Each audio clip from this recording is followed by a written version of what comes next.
right now. Ladies and gentlemen, Her Majesty, the Queen.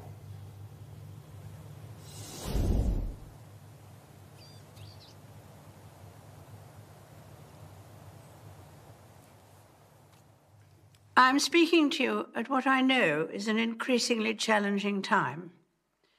A time of disruption in the life of our country. A disruption that has brought grief to some, financial difficulties to many, and enormous changes to the daily lives of us all.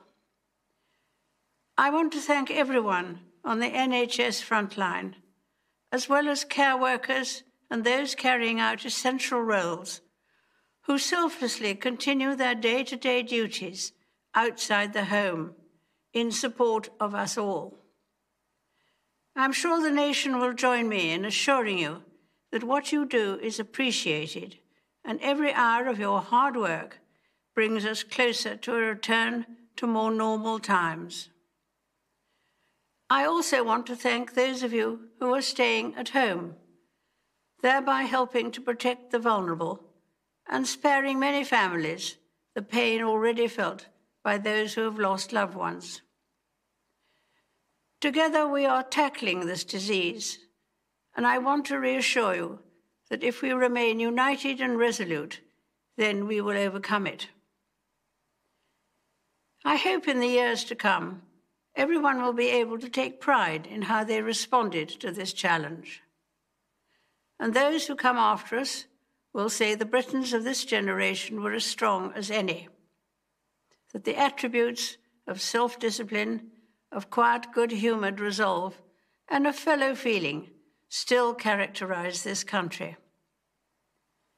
The pride in who we are is not a part of our past. It defines our present and our future. The moments when the United Kingdom has come together to applaud its care and essential workers will be remembered as an expression of our national spirit, and its symbol will be the rainbows drawn by children. Across the Commonwealth and around the world, we have seen heartwarming stories of people coming together to help others, be it through delivering food parcels and medicines, checking on neighbours, or converting businesses to help the relief effort. And though self-isolating may at times be hard, many people of all faiths and of none are discovering that it presents an opportunity to slow down, pause and reflect in prayer or meditation. It reminds me of the very first broadcast I made in 1940, helped by my sister. We, as children, spoke from here at Windsor to children who had been evacuated from their homes and sent away for their own safety. Today, once again, many will feel a painful sense of separation from their loved ones. But now, as then, we know deep down that it is the right thing to do. While we have faced challenges before, this one is different. This time we join with all nations across the globe in a common endeavour, using the great advances of science and our instinctive compassion to heal. We will succeed, and that success will belong to every one of us. We should take comfort that while we may have more still to endure, better days will return. We will be with our friends again. We will be with our families again. We will meet again. But for now, I send my thanks and warmest good wishes to you all.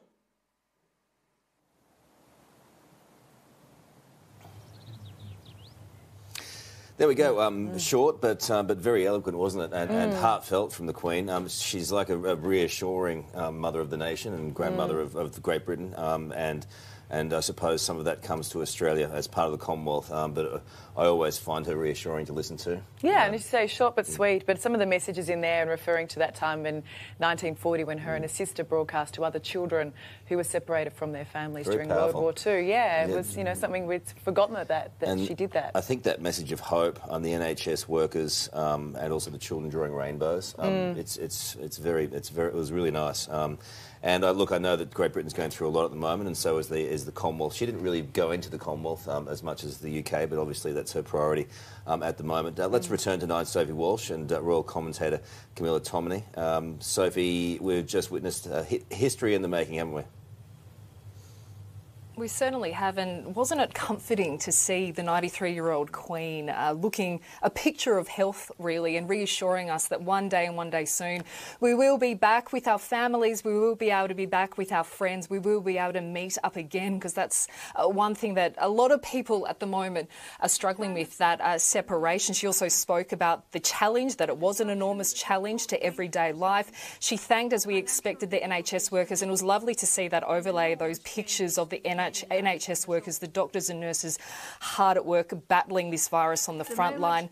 She also said that they selflessly continue day in, day out their duties outside of home, and she told them that what they are doing is appreciated, that every hour of their hard work brings us closer and closer to our normal lives. She also thanked those people who are staying at home, as we know that she is in self-isolation at Windsor Castle, and we're all being told that we should be staying home if we can. So she was pressing home that point as well, and also said that together we are tackling this disease, but rest assured that we will overcome it. It really was reassuring to see the monarch there, 93 years old, a picture of health, but telling the world really that there are brighter days ahead. We'll be okay. That's very nice. Thanks, Soph. Let's go to Camilla. And Camilla, she talked about the country being united and resolute.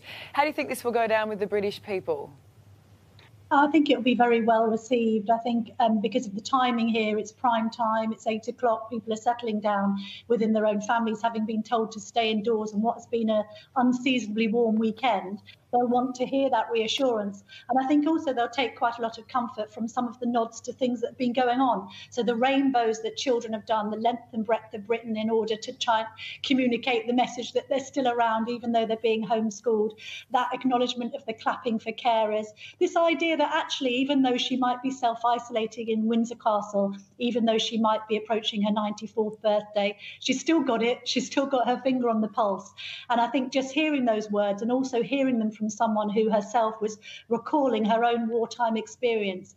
She sounds so iconic anyway whenever this kind of broadcast, but I think people just take it seriously because it's coming not only from the heart, but from somebody who frankly knows what she's talking about. Well, I mean, I think that even the British Prime Minister will at some point admit that he was a bit slow off the mark, and we have a situation in Great Britain now where it's really been bleak. I think it was, 700 over the weekend, over the last 24 hours or something, 600 plus who have died, and taking the account to more than 4,000. That's terrible, and they're burying children now, and that's as a nation is the hardest of things to do, and these poor children are isolated even before that, away from their families. So Britain's going to need this kind of thing, Camilla.